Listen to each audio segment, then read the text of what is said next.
Praise the lord. దేవుని పరిశుద్ధ నామంలో అందరికీ కూడా వందనాలండి. అందరూ బాగున్నారా? మరి ప్రతిరోజు రక్షణ వాక్య కార్యక్రమం ద్వారా మనమందరం కూడా క్రైస్తవ బిడ్డలుగా దేవుని నామాన రక్షణ పొంది సంతోషముతో ఆనందముతో ప్రతిరోజు ఉదయకాలంలోని ఆయన యొక్క మాటలను మనం ధ్యానించుకొని మన జీవిత కాలము ప్రారంభించిన వారమైనట్లయితే మనము ఖచ్చితంగా విజయాలు సాధించి దేవుని నామంలో మనం అందరం కూడా ఆశీర్వదించి దీవించబడిన వారం అవుతాము. కాబట్టి ప్రియమైన క్రైస్తవ బిడ్డలారా, ప్రతిరోజు రక్షణ వాక్య కార్యక్రమాన్ని వీక్షిస్తున్న ప్రతి ఒక్కరూ మన ఛానల్ని సబ్స్క్రైబ్ చేసుకోవాలని, అదేవిధంగా నూతనంగా చూస్తున్న వారిని కానీ, లేదు మీ స్నేహితులకు కానీ, లేదంటే మీ కుటుంబ సభ్యులకు కానీ ఏ ఒక్కరికైనా సరే మన ఒక రక్షణ వాక్య కార్యక్రమం యొక్క లింక్ను మీరు షేర్ చేయాలని నేను మనస్ఫూర్తిగా కోరుకుంటూ, మరి ఈరోజు రక్షణ వాక్య కార్యక్రమంలోకి మనం వెళ్లే ముందు ప్రారంభపు ప్రార్థన.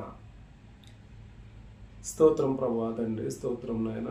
దేవాతి దేవ, మీ నామమున వందనాలు, స్తుతులు, స్తోత్రములు ప్రభువా.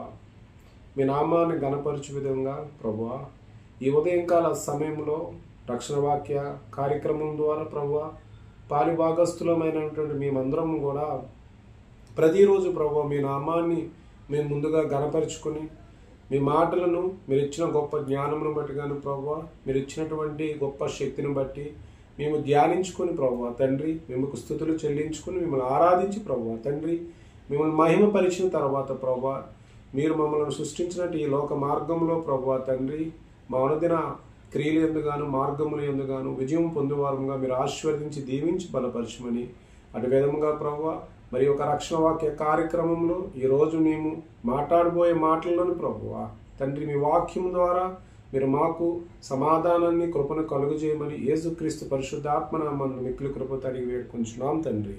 ఆమేన్. అందరికీ వందనాలండి. మరి నేటి దినము మనము మాట్లాడుకోబోయేటువంటి టాపిక్ మత్తయి సువార్త 9వ అధ్యాయము. గడిచినటువంటి ఎపిసోడ్లో మనం చూసినట్టయితే మత్తయి సువార్త 8వ అధ్యాయాన్ని మనము పూర్తి చేసుకోవడం జరిగింది. మరి నేటి దినము మనం మత్తయి సువార్త 9వ అధ్యాయాన్ని బైబిల్ రీడింగ్ కార్యక్రమంలో ముందుగా టోటల్ వర్సెస్ని మనం చదువుకొని ఆ తర్వాత అందులో కొన్ని ముఖ్యమైన అంశాలని మనము ఖచ్చితంగా ధ్యానించుకుందాం. మరి బైబిల్స్ ఉన్న ప్రతి ఒక్కరూ కూడా మీ దగ్గర పెట్టుకొని ఆ యొక్క వాక్యములను మీరు చదివేటప్పుడు ధ్యానించుకునేటప్పుడు ఖచ్చితంగా ప్రతి ఒక్కరూ కూడా బైబిల్ పాటించినట్లయితే వాక్యం ద్వారా మనము ఆశీర్వదించి దీవించబడి అవుతాం. కాబట్టి ప్రతి ఒక్కరూ బైబిల్ చూడాల్సిందిగా కోరుచున్నాం. సో మనం ప్రారంభించుకునేటప్పుడు ముందుగా మత్తయి సువార్త 9వ అధ్యాయము మొదటి వర్సెస్ నుంచి చివరి 39 వచనములను ఈరోజు మనం చదువుకొని ధ్యానించుకుందాము. ముందుగా తరువాత ఆయన దోణ ఎక్కి సముద్రము దాటి తన పట్టణములో ప్రవేశింపగా ఇదిగో జనులు పక్షవాయువుతో మంచము పట్టి ఉన్న ఒకనికి ఆయన యొద్దకు తీసుకుని వచ్చిరి. యేసు వారి విశ్వాసము చూచి, కుమారుడా ధైర్యముగా ఉండుము, నీ పాపములు క్షమింపబడి ఉన్నవని పక్షవాయువు గల వానితో చెప్పెను. 3వ వచనము ఇదిగో శాస్త్రులలో కొందరు ఇతడు దేవదూషణ చేయుచున్నాడని తమలో తాము అనుకొనుచునుగా. 4వ వచనము యేసు వారు తలంపులు గ్రహించి మీరెందుకు మీ హృదయములలో దురాలోచనలు చేయుచున్నారు.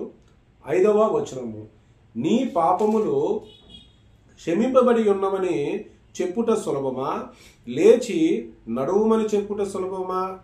6వ వచనము అయినను పాపములు క్షమించుటకు భూమి మీద మనిషి కుమారునికి అధికారము కలదని మీరు తెలుసుకొనవలని చెప్పి ఆయన పక్షవాయువు గలవాని చూచి నీవు లేచి నీ మంచం ఎత్తుకొని నీ ఇంటికి పొమ్మని చెప్పగా 7, 8 వచనములు కలిపి వాడు లేచి తన ఇంటికి వెళ్ళెను. జనులు అది చూచి భయపడి మనుషులకిట్టి అధికారం ఇచ్చిన దేవుడు మహిమపరిచిరి.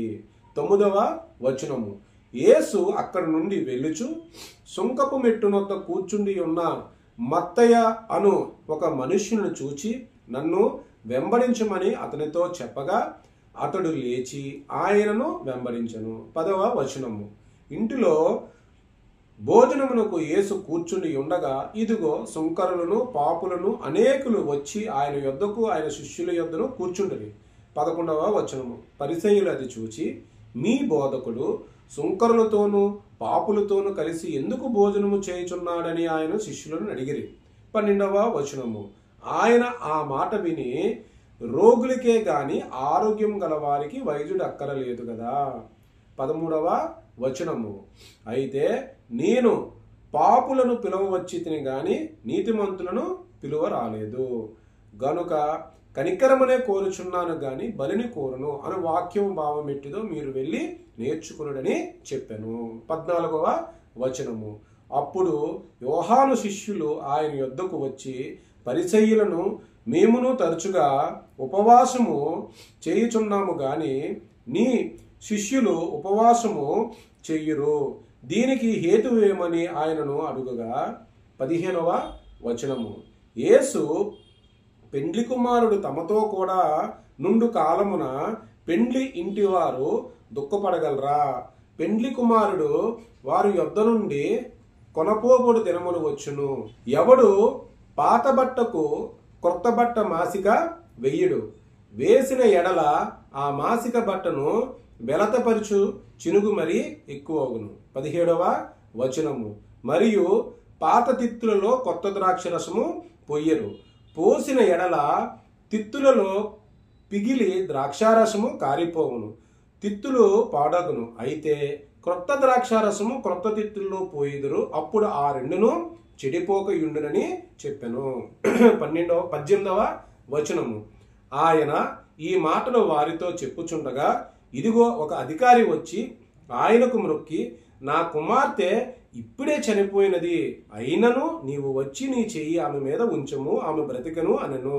19వ వచనం. యేసు లేచి అతని వెంట వెళ్ళెను, ఆయన శిష్యులు కూడా వెళ్ళిరి. 20వ వచనం. ఆ సమయమున ఇదిగో 12 సంవత్సరముల నుండి రక్తస్రావము గల ఒక స్త్రీ, 21వ వచనం, నేను ఆయనపై వస్త్రం మాత్రమే ముట్టితే బాగుపడునని తనలో తాను అనుకొని ఆయన వెనకకు వచ్చి ఆయన వస్త్రపు చెంగు ముట్టెను.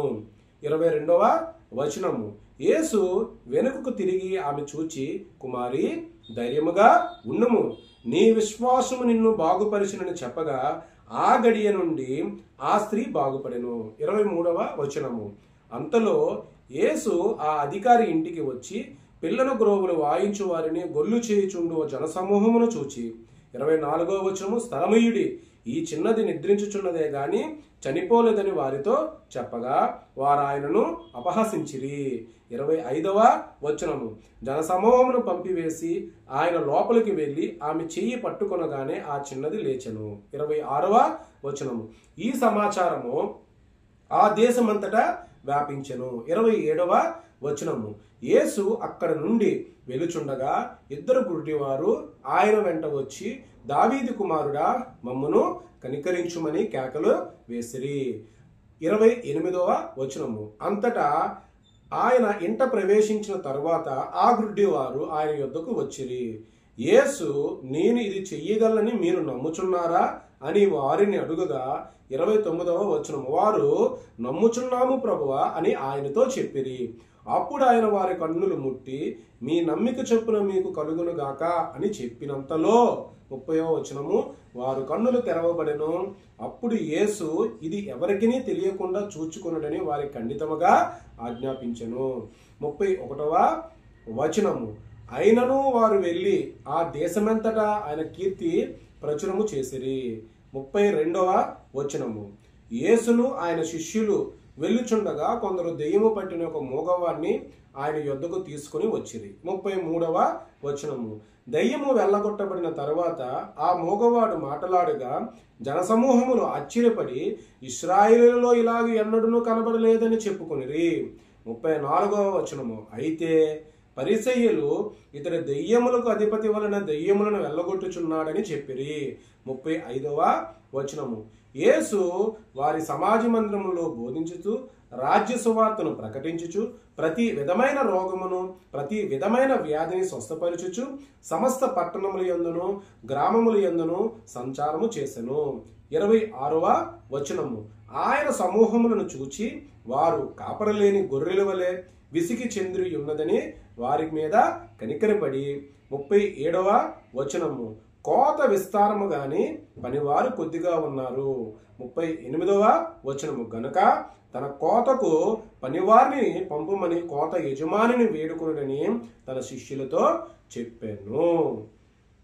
ప్రియమైన క్రైస్తవ బిడ్డలారా, మరి నేటి ఈ దినము మనము మత్తయి సువార్త 9వ అధ్యాయమును మనము బైబిల్ వర్సెస్ 1 నుంచి 38 వచనములు మనం ఈరోజు చదువుకోవడం జరిగింది. మరి ఈ యొక్క అధ్యాయం యొక్క ముఖ్య సారాంశం ఏంటి అని మనము గమనించినట్లయితే, ప్రభువైన యేసుక్రీస్తుల వారు కొండ మీద సాక్షాత్తు ఆయన వాక్కు ద్వారా జనసమూహానికి ఉద్దేశించిన కంప్లీట్ చేసుకున్న తర్వాత ఆయన ఏదైతే సువార్త నిమిత్తముగాను ఆ యొక్క ప్రదేశాల్లోని సంచరిస్తున్న విధానంలోని ముఖ్యంగా ఆయనకి ఎదురుపడిన కొంతమంది వ్యక్తులకి స్వస్థతలు ఆయన చేకూర్చడం జరిగింది. మరి మత్తయి సువార్త 8వ అధ్యాయంలో కూడా మనం గమనించినట్లయితే ఒక కుష్ఠరోగి వ్యాధికి ఉన్న వ్యక్తికి స్వస్థపరచడం జరిగింది.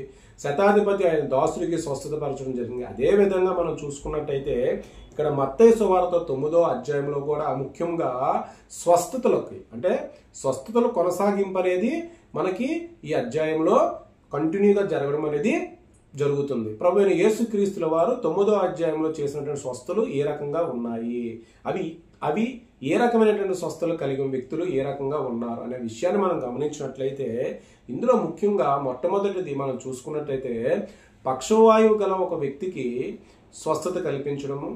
ఆ తర్వాత రెండవ ప్రధాన అంశం వచ్చేసరికల్లా సుంకరపు మెట్టు దగ్గర కూర్చున్నటువంటి మత్తయి అయినటువంటి అంటే ఏదైతే ఈ యొక్క మత్తయి సువార్తను రచించినటువంటి గ్రంథకర్త గురించి ఆయన గురించి జరిగినటువంటి సంభాషణ గురించి, ఆ తర్వాత అక్కడి నుంచి మనం చూసినట్టయితే అక్కడ యోహాను శిష్యులు ఉపవాస ప్రార్థనకు అంశాలకు సంబంధించి ప్రభువైన యేసుక్రీస్తుల వారితోని వారి మధ్య జరిగినటువంటి సంభాషణలు, మరి ఆ తర్వాత ఒక అధికారి వచ్చి ఆమె యొక్క కుమార్తె గురించి ఆమె ప్రాణము విడిచిన తర్వాత ఏ రకమైనటువంటి స్వస్థతలు జరిగాయి అనేది, ఆ తర్వాత అదే ప్రయాణంలో గమనించినట్లయితే తర్వాత అంశము రక్తస్రావం గల స్త్రీ అంటే 12 సంవత్సరాలు రక్తస్రావం కలిగిన స్త్రీ ఏ రకమైనటువంటి స్వస్థతను కలిగి ఉంది.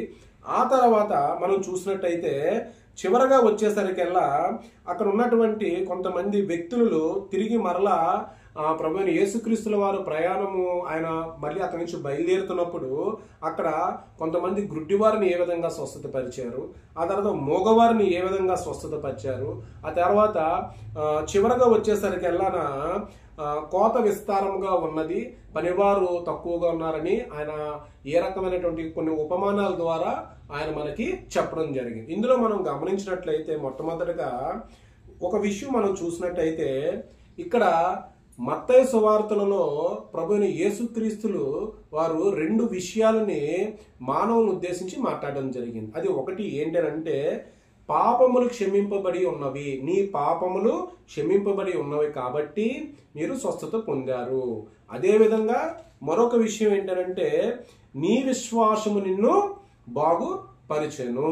అంటే ఈ 2 మాటలు కూడా ప్రభువైన యేసుక్రీస్తుల వారు ఎక్కువగా ఎవరైతే ఆయన దగ్గరికి వచ్చినప్పుడు మొట్టమొదటిగా మీ పాపములు క్షమించబడి ఉన్నాయి కాబట్టి మీరు స్వస్థత పొందారు, అదేవిధంగా మీ విశ్వాసము బలమైనది కాబట్టి మీరు బాగుపరుచున్నారు అని ఈ 2 విషయాలను ప్రత్యేకంగా ఈ యొక్క గ్రంథంలో పొందపరచడం జరిగింది. ఈ రకంగా మనం చూసుకున్నట్టయితే ఇక్కడ మనకి గమనించినట్లయితే మొట్టమొదటిగా పక్షవాయువుతో మంచము పట్టి ఉన్న ఒక వ్యక్తి అంటే ఇక్కడ ఈ పక్షవాయువుతో మంచం పెట్టి ఉన్న ఒక వ్యక్తి యొక్క విశ్వాసాన్ని బట్టి ప్రభువైన యేసుక్రీస్తుల వారు ఆ యొక్క వ్యక్తికి ఏ రకమైనటువంటి స్వస్థతని కలుగు చేశాడు. ఈ రకమైన స్వస్థత కలుగు చేసినప్పుడు అక్కడ ఇదిగో శాస్త్రంలో కొందరు ఇతడు దేవదోషులు చేయుచున్నాడని తమలో తాము అనుకొనుచునగా యేసు వారు తలంపులు గ్రహించి మీరెందుకు మీ హృదయంలో దురాలోచనలు చేయుచున్నారు. అంటే ఇక్కడ విషయం ఏంటంటే ఇక్కడ శాస్త్రులు అంటే ఇశ్రాయేలులోని యూదులు వారికి నమ్మకం ఇటువంటి కార్యాలని ఎక్కువగా చేసేది కేవలం దేవుడు మాత్రమే. ఈయనే దేవదోషణ, ఈయనే దేవుళ్ళలాగా ఈ రకమైనటువంటి దోషణలు చేయిస్తున్నారని ఒక రకమైనటువంటి ఆలోచనలతోనే అక్కడ వారు సొనుగునడం అనేది ప్రభువైన యేసుక్రీస్తుల వారు వారి హృదయాల్లో జరుగుతున్నటువంటి తలాంతులను ఆయన గ్రహించడం జరిగింది. దాన్ని బట్టిగాను అక్కడ ప్రభువైన యేసుక్రీస్తుల వారు చెప్పిన మాట ఏంటనంటే, నీ పాపములు క్షమించబడి ఉన్నవని చెప్పుట సులభమా, లేచి నడువుమని చెప్పుట సులభమా అనే ఒక క్వశ్చన్ని ఆయన వారి ముందు ప్రశ్నించడం జరిగింది. ఆ తర్వాత మనం అక్కడ చూసినట్టయితే అక్కడి నుంచి మనము 9వ వచనం నుంచి మీరు గమనించినట్టయితే 13వ వచనం వరకు కూడా గ్రంథకర్త అయినటువంటి మత్తయ్య గారి గురించి ప్రభువైన యేసుక్రీస్తుల వారు ఇక్కడ కొన్ని విషయాలు మనకి చెప్పడం జరిగింది. అవి ఏ రకంగా అంటే, యేసు అక్కడ నుండి వెలుచు సుంకరపు మెట్టు వద్ద కూర్చుని మత్తయ్య అనే ఒక మనుష్యుని చూచి నన్ను వెంబడించమని అతనితో చెప్పగా అతడు లేచి ఆయనను వెంబడించను. ఇంటిలో భోజనమునకు యేసు కూర్చుండగా ఇదిగో సుంకరులు పాపులు అనేకులు వచ్చి ఆయన యొద్దను ఆయన శిష్యుల యొద్దను కూర్చుండిరి. పరిసయ్యులు అది చూచి మీ బోధకుడు సుంకరులతోనూ పాపులతోనూ కలిసి ఎందుకు భోజనము చేయుచున్నాడని ఆయన శిష్యులను అడిగారు. అంటే ఈ పరిసయ్యులు కానీ వీళ్ళందరూ కూడా యేసు ప్రభుని ఉద్దేశించి వారి శిష్యుల్ని ఒక క్వశ్చన్ అడిగారు. ఏంటి ప్రభువైన మీ బోధకుడు ఈ సుంకరులతోని లేదంటే ఈ పాపం చేసిన వాళ్ళతో ఎందుకు కూర్చున్నాడంటే దీనికి ఒక అర్థం ఉంది. ఏంటంటే ఇశ్రాయేలులోని ఈ సుంకం ట్యాక్స్ కలెక్టర్ ఉద్యోగం చేసినటువంటి మత్తయ్య గారు ఏదైతే యూదుల దగ్గర నుంచి కొంత డబ్బుని వారు వసూలు చేస్తూ రోమా సామ్రాజ్యంలో రోమేలుకి అక్కడ ఉన్న వారికి దాన్ని వారు ట్యాక్స్ అనేది పే చేయడం జరిగింది. ఈ సుంకం వసూలు చేసినటువంటి దానిలోని కొంత అన్యాయమైనటువంటి డబ్బు కూడా తీసుకునే అవకాశాలు ఎక్కువ ఉండి వారి పాపంలో నడుస్తారు. కాబట్టి ఒక పాపిని అంటే ఒక పాపంలో ఉన్నటువంటి ఒక వ్యక్తిని ప్రభువైన యేసుక్రీస్తుల వారు ఆయన శిష్యుడిగా ఆయన ఎంపిక చేయడమే కాకుండా ఆయనతో కలిసి భోజనం చేస్తున్నటువంటి ఈ యొక్క గొప్ప అంశము అక్కడ ఉన్నటువంటి శాస్త్రులకు కానీ పరిసయ్యులకు కానీ వారికి నచ్చలేదు. కాబట్టి ఈ విషయాన్ని బట్టి ఏంటి, మీ బోధకుడు సుంకరులతోని పాపులతో కూర్చొని భోజనం చేస్తున్నాడు అని అప్పుడు చెప్పినప్పుడు ప్రభువైన యేసుక్రీస్తుల వారు వీరిని ఉద్దేశించి ఒక మాట చెప్పింది. ఏంటి అంటే, నేను పాపులను పిలవ వచ్చితేనే గాని నీతిమంతులని పిలవ రాలేదు గనుక కనికారమనే కోరుచున్నాను గాని బలిని కోరును అనే వాక్యభావం ఏమిటో మీరు వెళ్ళి నేర్చుకునుడని చెప్పాను. ఆ తర్వాత మనం చూసినట్టయితే యోహాను శిష్యులు యొద్దకు వచ్చి మళ్ళీ పరిసయ్యులకు వీళ్ళకి ఇదే పని అనమాట. అంటే పరిసయ్యుల యొక్క ఆలోచన ఏంటంటే ప్రభువైన యేసుక్రీస్తులు గారు చేస్తున్న ప్రతి పనిని ఆశీర్వదించబడి చేస్తున్న ప్రతి పనిని దేవుని కృపచేత ఆశీర్వదించి చేస్తున్న ప్రతి క్రియను కూడా వారు ఏదో రకంగా ప్రభువైన యేసుక్రీస్తుల వారిని అపహాసించడం కానీ ఆయనను అవమానపరచడం కానీ లేదంటే ఆయన వ్యతిరేకించడానికి ఉద్దేశ భావజాలంతో ఉన్నటువంటి వ్యక్తులు ప్రభువైన యేసుక్రీస్తుల వారు వారి సమస్తమైనటువంటి ప్రశ్నలకు సమాధానం చెప్పుకుంటూ ఆయన యొక్క స్వార్థ ప్రయాణాన్ని ఏ రకంగా ఆయన కొనసాగించారనే విషయాలు కూడా మనం ఇక్కడ చూడొచ్చు. ఇక్కడ మనం గమనించినట్టయితే యోహాను శిష్యులు ఆయన యొద్దకు వచ్చి పరిసయ్యులు మేము తరచుగా ఉపవాసం చేయుచున్నాం కానీ నీ శిష్యులు అంటే ఇందాక ఏంటంటే నీ బోధకుడు ఎందుకు ఈ రకంగా సుంకరులు పాపులతో ఉంటున్నాడని శిష్యులను అడిగితే ఇక్కడ శిష్యులను ఉద్దేశించి వీరు అడిగినటువంటి మాటకి అక్కడ ప్రభువైన యేసుక్రీస్తుల వారు ఒక ఉపమానంతో ఆయన ఒక సమాధానాన్ని వారికి తెలియజేశారు. ఆ ఉపమానం ఏంటంటే, యేసు పెండ్లి కుమారుడు తమతో కూడా ఉండినంత కాలము పెండ్లి ఇంటి వారు దుఃఖపడగలరా? పెండ్లి కుమారుడు వారి యొద్ద నుండి కొనుపోబడు దినములు వచ్చును అప్పుడు వారు ఉపవాసము చేతురు. అంటే ఇక్కడ అర్థము ఏంటి అని అంటే, మనకి ఉపవాసం యొక్క సంబంధించినంత వరకు కూడా పాత నిబంధనలోని మనం గమనించినట్టయితే గోనెపట్ట కట్టుకొని క్రిందన కూర్చొని బట్టలు చింపుకొని మనము ఉపవాస కార్యక్రమం అనేది మనము ఏడుస్తూ మన ఉపవాస కార్యక్రమాలు మనం చేస్తున్నాం. ఇప్పుడు మనకు జరుగుతుంది ఏంటి, నూతన నిబంధన అంటే కృపాసువార్త కలిగి ఉన్నాం. ఇప్పుడు నూతన నిబంధనలో కృపాసువార్తలో మనం చూసినట్టయితే ఇప్పుడు ఉపవాస ప్రార్థన ప్రభువైన యేసుక్రీస్తుల వారు ఏమైనా దాన్ని తీసివేశారా అంటే లేదు. ఎందుకనంటే ధర్మశాస్త్రంలో ప్రతి ఆజ్ఞను గౌరవిస్తూ కృపాసువార్త ద్వారా నూతన నిబంధన ప్రకారంగాను ప్రభువైన యేసుక్రీస్తుల వారు చూపించినటువంటి ఉపవాస ప్రార్థన ఏ రకంగా జరగాలని అంటే ప్రత్యేకంగా చక్కగా తలస్నానం చేసుకొని చక్కగా మంచి బట్టలు వేసుకొని దేవుణ్ణి ఆరాధించే మనము గదిలో వెళ్ళి ఎటువంటి హడావుడి లేకుండా మనం చక్కగా దేవుణ్ణి మనం ప్రతిరోజు స్తుతి ఆరాధన చేసుకున్నట్లయితే ఆ యొక్క ఉపవాస కార్యక్రమము మనకి మంచిగా జరుగుతుంది. మరి ఉపవాస ప్రార్థనలు ఎందుకు చేయాలి? ఉపవాస ప్రార్థనలు మరి ప్రభువైన యేసుక్రీస్తుల వారు చేయలేదా అంటే లేదు. ఉపవాస ప్రార్థనలు ప్రభువైన యేసుక్రీస్తుల వారు చేశారు. 40 రోజులు ఉపవాస దినములు ఉన్నారు. మరి ఆ తర్వాత శిష్యులు ఉపవాస దినములు లేరా? ఉన్నారు. అంటే ఇక్కడ ప్రభువైన యేసుక్రీస్తుల వారు ఉపవాసం ఉండి ఆ తర్వాత శిష్యులు కూడా ఉపవాసం ఉన్నారంటే నా జీవితంలో కూడా ఉపవాస ప్రార్థన అనేది ప్రతి క్రైస్తవుడికి కూడా ఒక ముఖ్యమైనటువంటి అంశము. మన యొక్క జీవితము మానవునిగా మన యొక్క ఆత్మను మనం బలపరచుకోవడం గాను వాక్యం ద్వారా కానీ ప్రార్థన ద్వారా కానీ అనేక విషయాల్లో మనం ప్రభు యేసుక్రీస్తుల వారికి దగ్గర అయ్యేటువంటి గొప్ప శక్తి కలిగినటువంటి ప్రార్థన ఉపవాస ప్రార్థన. దాన్ని ఇక్కడ ఉపమానంగాను ఎవడు తన పాతి బట్టకు కొత్త బట్టగా మాసికి వేయడు, అదేవిధంగా గమనించినట్టు మరియు పాత తిత్తుల్లో కొత్త ద్రాక్షము పొయ్యలు, పోసినలో తిత్తులు పగిలి ద్రాక్షరసం కారిపోవును. ఈ రకమైనటువంటి ఒక ఉపమానంతో ఇటు పాత నిబంధనల విషయాన్ని అటు కొత్త నిబంధనలో జరిగిన విషయాన్ని బట్టిగాను ప్రభువైన యేసుక్రీస్తుల వారు దీన్ని చెప్పడం జరిగింది. ఆ తర్వాత మనం కంటిన్యూగా చూసినట్టయితే అక్కడ 8వ అధ్యాయంలోని మనం గమనించినట్టయితే ఒక శతాధిపతి అదేవిధంగా ఒక శాస్త్రి ఏ రకమైనటువంటి ఇబ్బందులు పడుతున్నప్పుడు ప్రభు యేసుక్రీస్తుల వారిని అర్జించి స్వస్థతల కోసం ఏ విధంగా అయితే మాట్లాడడం జరిగిందో అదే విధంగా ఇక్కడ ఒక అధికారి వచ్చి ఆమె కుమార్తె ఇప్పుడే చనిపోయినది అంటే ఇక్కడ మాట మనం చూసినట్టు ఆయన మాటల్లో వారితో చెప్పుచుండగా ఇదిగో ఒక అధికారి వచ్చి ఆయనకు మ్రొక్కి నా కుమార్తె ఇప్పుడే చనిపోయినది, అయినను నీవు వచ్చి నీ చెయ్యి ఆమె మీద ఉంచుము, ఆమె బ్రతికనెను. సరే, ప్రభువైన యేసుక్రీస్తుల వారు సువార్త పరిచయలో భాగంగా అక్కడి నుంచి మనకు బయలుదేరుతున్నటువంటి ఆ అధికారికి సరే నేను వస్తున్నాను, నేను స్వస్థత పరుస్తానని చెప్తున్నటువంటి బయలుదేరిన తర్వాత అక్కడి నుంచి మనం గమనించినట్టయితే మార్గం మధ్యలో 12 సంవత్సరాలు కలిగినటువంటి ఒక స్త్రీ, ప్రియమైనటువంటి క్రైస్తవ బిడ్డలారా, ఇక్కడ మనం చాలా ఒక మంచి విషయాన్ని మనం గమనించాలి. నేటి క్రైస్తవ సమాజంలో ఎన్నో రకాలైనటువంటి వక్రబోధలు చేస్తున్నటువంటి ప్రతి ఒక్కరికి ఇది ఒక చెంపదెబ్బ లాంటిది. ఎందుకనంటే ఒక స్త్రీని ప్రభువైన యేసుక్రీస్తుల వారు ఆమెను గౌరవించడంతో పాటు ఆవిడకి ఉన్నటువంటి ఒక బాధను ఆమె వ్యక్తపరచాల్సినటువంటి ఒక బాధను ప్రభువైన యేసుక్రీస్తుల వారు ఏ రకంగా చేశారు, స్త్రీని ఏ రకంగా గౌరవించారు అనేది ఇక్కడ మనం గమనించినట్టయితే ఆ స్త్రీ ఆ సమయమున ఇదిగో 12 సంవత్సరం నుండి రక్తస్రావం గల ఒక స్త్రీ నేను ఆయన పై వస్త్రము మాత్రము ముట్టితే బాగుపడుదునని తనలో తాను అనుకొని ఆయన వెనకకు వచ్చి ఆయన వస్త్రము చెంగు ముట్టెను. అంటే ఈ రక్తస్రావం అంటే ఈ రోజుల్లో మనం ఎక్కువగా దీని గురించి అనేక రకమైన డిబేట్లు చేశారు, అనేక రకమైన విషయాలు చేశారు.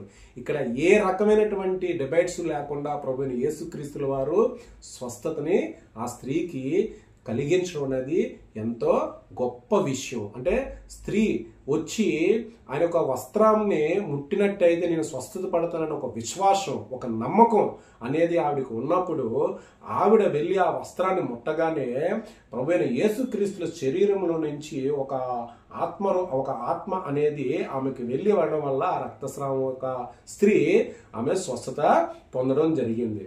మరి కాబట్టి ఈ రోజుల్లో ఈ యొక్క విషయం మీద అనేక రకమైనటువంటి డిస్కషన్స్ అనేవి చాలా మంది చేస్తున్నారు. ఇక్కడ ప్రభువైన యేసుక్రీస్తులు స్పష్టంగా చెప్పడం జరిగింది.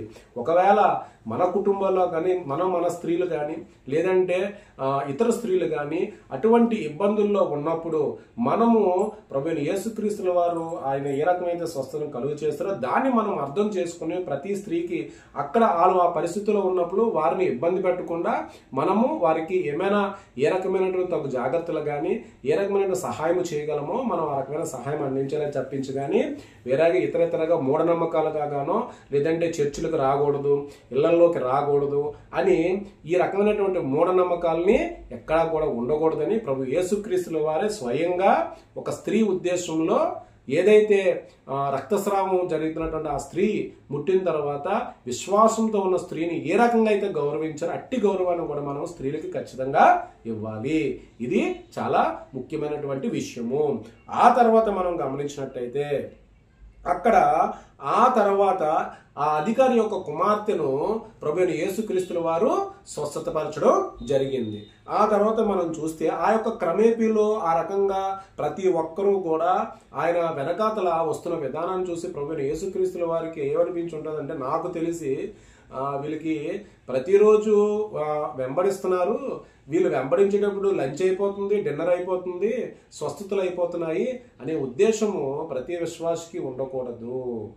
మనము మన దైనందిన జీవిత కాలంలో మనం కష్టాల్లో ఉన్నా, మనం నష్టాల్లో ఉన్నా, మనల్ని ప్రేమించే మన దేవుడు, మన ప్రభువైన యేసుక్రీస్తుల వారు ముందు మనము ఆయన చిత్తానుసారంగా ఆయనకు మనం విడిచిపెట్టి మనము ఆయనకు దగ్గరికి వెళ్ళి మనము మన పాపముల ద్వారా మనకు క్షమించబడిమని అడిగి మన విశ్వాసం ద్వారా మనం బాగుపడేలాగా ప్రభు యేసుక్రీస్తుల వారిని మనము నిజంగా మన రక్షణ ద్వారా మనము వెంబడించినట్లయితే ఖచ్చితంగా మన జీవితంలో మనకి ఏ రకమైనటువంటి ఇబ్బందులు ఉన్నా, ఎటువంటి ప్రతికూల సమస్యలు ఉన్నా ప్రభువైన యేసుక్రీస్తుల వారు ఖచ్చితంగా మన దేవాతి దేవుడు మన విశ్వాసం ద్వారా మనల్ని ఖచ్చితంగా ఆశీర్వదించడం జరుగుతుంది. మరి ఈ రకంగా చూసుకున్నట్టయితే ఇంకా చివరగా మనం వచ్చేసరికల్లా ఇక్కడ మనం చూసినట్టయితే ఒక దెయ్యము పట్టిన ఒక మూగవాణిని కూడా ఇక్కడ స్వస్థపరచడం జరిగింది. అదేవిధంగా ఇంకా చివరగా వచ్చేసరికి యేసు వారి సమాజ మందిరములో బోధించుచు రాజసువార్త ప్రకటించుచు ప్రతి విధమైన రోగములను ప్రతి విధమైన వ్యాధిని స్వస్థపరచుచు సమస్త పట్టణములందు గ్రామములందు సంచారము చేసెను.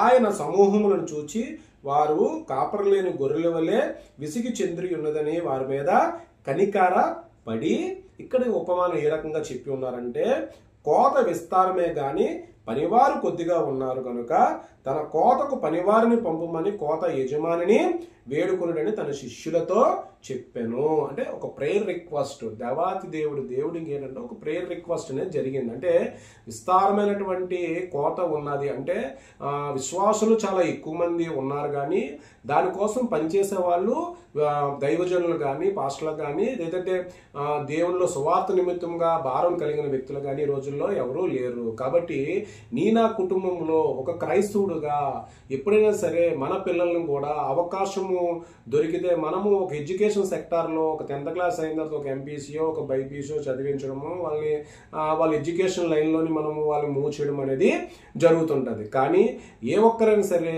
నిజముగా ప్రభువైన యేసుక్రీస్తుల సువార్త భారాన్ని కలిగి ఉండి యేసుక్రీస్తుల వరకు సువార్త సేవ చేయాలని నా కుటుంబంలో ఖచ్చితంగా మనము దేవుని బిడ్డలుగా ఆయన సువార్తను అందించుటకు మన కుటుంబం నుంచి ఏ ఒక్కరినైనా లేవనెత్తి సువార్త భారాన్ని మనం నింపిన వారమైతే ఆ ఒక్క వ్యక్తి ద్వారా ఖచ్చితంగా ఆ కుటుంబం అంతా కూడా మనకి బ్లెస్సింగ్స్ చేయడం జరుగుతుంది. ఎందుకు ఈ మాట చెప్పడం జరిగింది అని అంటే, ప్రభువైన యేసుక్రీస్తుల వారు ఇక్కడ ఒక విషయాన్ని మనకి చెప్పడం జరిగింది. ఏంటి?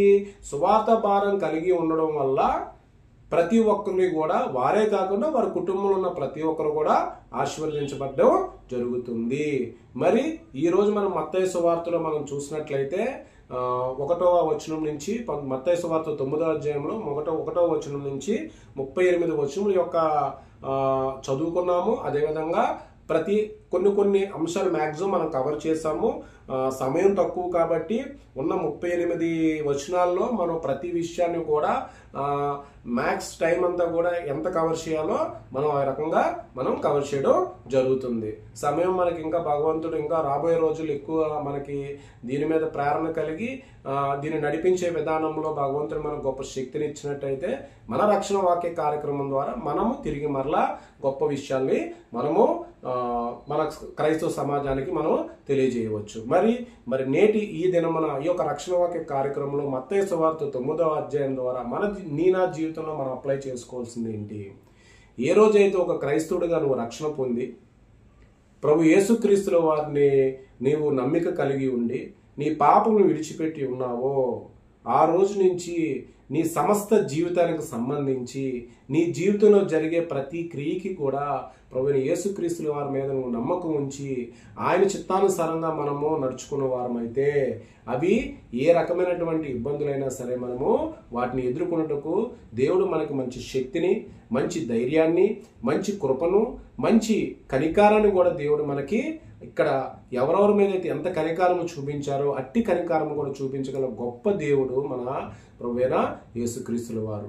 మరి నీ నా జీవితంలో కూడా ఎంతో నమ్మకంతో ఎంతో విశ్వాసముతో దేవుని నిత్యము కూడా ఏ శ్రమ వచ్చినా కూడా ఆయన దగ్గర మనం మొరపెట్టుకున్నట్టయితే వ్యక్తుల దగ్గర పెట్టుకునే మొర కన్నా దేవుని దగ్గర పెట్టుకునే మొరకి భగవంతుడు ఖచ్చితంగా మనకి సమాధానం పరుస్తాడు. కాబట్టి మరి యొక్క మత్తయి సువార్త 9వ అధ్యాయం ద్వారా మనం నేర్చుకున్న ఈ విషయాన్ని మనం ఈరోజు ముగింపు ప్రార్థన ద్వారా మనము పూర్తి చేద్దాము. తలను ఉంచుకున్నట్టయితే మనం అందరం ప్రార్థన చేద్దాం. స్తుతులు స్తోత్రములు దేవాతి దేవా మీకు వందనాలు నాయనా. ప్రభువా, మరి మీ యొక్క గొప్ప మాటలను ప్రభువా, మీరు మాకు ఇచ్చిన జ్ఞానాన్ని బట్టి ప్రభువా తండ్రి నాయన, ఈ ఉదయంకాల సమయంలో ప్రభువా నాయన రక్షణ వాక్య కార్యక్రమంలో ప్రతి దినము పాలిభాగస్తులయ్యి ప్రభువా నాయన మీ నామాన్ని గణపరిచి స్తుతించి ప్రభువా మహిమపరిచి ప్రభువా నాయన మీరు ఇచ్చినటువంటి గొప్ప జీవితాన్ని ప్రభువా నాయన మేము నడిపిస్తున్న విధానాన్ని బట్టి కానీ మీకు వందనాలు స్తుతులు స్తోత్రములు ప్రభువా తండ్రి. మరి మత్తయి సువార్త 9వ అధ్యాయంలో ప్రభువా మీరు తెలియజేసినటువంటి మేము అనేకమైనటువంటి విషయాల పట్ల మీ యందు నమ్మకము కలిగి ఉన్నవారముగా, మీ యందు విశ్వాసము కలిగి ఉన్నవారముగా, మీ యందు మా పాపమును విడిచిపెట్టి మేము రక్షణ పొందిన వారముగా ప్రభువా తండ్రి, ప్రతి విషయంలోనే మీ నామాన్ని ప్రభువా గణపరిచిన వారముగా, మిమ్మల్ని ప్రభువా తండ్రి ప్రచురించుటకు గాను ప్రభువా తండ్రి, మీ వాక్యాన్ని తెలుపుటకు గాను ప్రభువా తండ్రి, మీరు మమ్మల్ని ఆశీర్వదించి దీవించి నడిపిస్తున్నందుకు కానీ మీకు వందనాలు నాయనా. మరి ప్రభువా గడిచిన ఎపిసోడ్లోని ప్రభువా, ఈ ఎపిసోడ్లోని ప్రభువా పాలిభాగస్తులైనటువంటి రక్షణ వాక్య కార్యక్రమంలోని ప్రభువా తండ్రి అస్వస్థతకు గురై ఉండి ఈ నిమిషంలో ప్రభువా మీ నామంలోని ప్రభువా తండ్రి నాయన అడుగు ప్రతి ఒక్కరికి కూడా స్వస్థత కలుగు చేయని ప్రభువా, అనేకమైన దీర్ఘకాలిక వ్యాధుల్లో బాధపడుతున్న వారిని ప్రభువా, అనేకమైనటువంటి శరీరపు వ్యాధులతో బాధపడుతున్న వారిని ప్రభువా తండ్రి, అనేకమైనటువంటి నయము కానటువంటి ప్రభువా క్యాన్సర్ వ్యాధులతో ప్రభువా తండ్రి, ఎయిడ్స్ వ్యాధులతో బాధపడుతున్న వారిని ప్రభువా తండ్రి నాయన, స్త్రీలు అనేక రకమైన ఇబ్బందులతో గురయ్యి ప్రభువా అస్వస్థతలు గురవుతున్న వారిని ప్రభువా తండ్రి, మీ నామంతో ప్రభువా తండ్రి వారికి స్వస్థత కలుగు చేయండి ప్రభువా తండ్రి నాయన. మీరు ఇక్కడ సెలవు ఇచ్చున్నారు ప్రభువా, మీ నామంలో స్వస్థత పొందినటువంటి అంశాలు ఇక్కడ మేము చదువుకున్నాం తండ్రి. ఈ నామ ప్రకారము కూడా ప్రభువా తండ్రి మాలో విశ్వాసము కలిగి రక్షణ పొంది ఉన్నాం, మేము మీ మీద నమ్మకం ఇచ్చి ఉన్నాం ప్రభువా తండ్రి. ఈ నమ్మకముగా ప్రభువా తండ్రి మీరు ఆశీర్వదించండి ప్రభువా తండ్రి, దీవించమని యేసుక్రీస్తు నామముపేట అడిగి వేడుకొంచున్నాం తండ్రి. పరలోకమున్న మా తండ్రి, నీ నామం పరిశుద్ధపరచబడును గాక, నీ రాజ్యము వచ్చును గాక, నీ చిత్తము పరలోకమందు నెరవేరి ఉన్నట్టు భూమి యందు నెరవేరబడును గాక. నేడు మా అనుదిన ఆహారం మాకు దయచేయడి, తన అపరాధులు మీరు క్షమించిన ప్రకారము తండ్రి మా అపరాధులను క్షమించును, శోధన నుంచి దుష్టుల నుంచి కీడు నుంచి రక్షించండి ప్రభువా తండ్రి. రాజ్యము ఘనత శక్తి మహిమ నిరంతరం నీవై ఉన్నవి ప్రభువా తండ్రి. Amen amen amen. అందరికీ వందనాలండి. మరి యొక్క రక్షణ వాక్య కార్యక్రమాన్ని వీక్షిస్తున్నటువంటి క్రైస్తవ బిడ్డలందరికీ కూడా మరొకసారి మేము అనుదిన కార్యక్రమాల్ని ఈ ఉదయంకాల సమయంలో మనము దేవుని వాక్యం ద్వారా పూర్తి చేసుకొని లోక మార్గంలో నిత్యము కూడా మనము మన యొక్క క్రియలను ప్రారంభించేటప్పుడు ప్రతి క్రియకు కూడా ప్రభుని మన నామంలో మనము ప్రార్థన చేసుకొని ఈ రోజంతా కూడా మీరు మీ పనుల్లోని కూడా విజయాలు సాధించాలని, మీకున్నటువంటి ఖాళీ సమయాల్లోని ప్రభువైన యేసుక్రీస్తుల వారి పరిశుద్ధ గ్రంథాన్ని మనకిచ్చి మనల్ని ఏదైతే వాక్యం ద్వారా బలపడేటువంటి శక్తిని మనకి ఇచ్చి ఉన్నారు కాబట్టి మీ యొక్క కాల సమయాల్లోని ఖచ్చితంగా పరిశుద్ధ గ్రంథంలో ఉన్నటువంటి విషయాలను మీరందరూ కూడా మీ వ్యక్తిగత ప్రార్థనలో బలపడాలని కోరుకుంటూ సెలవు తీసుకుంటున్నాను.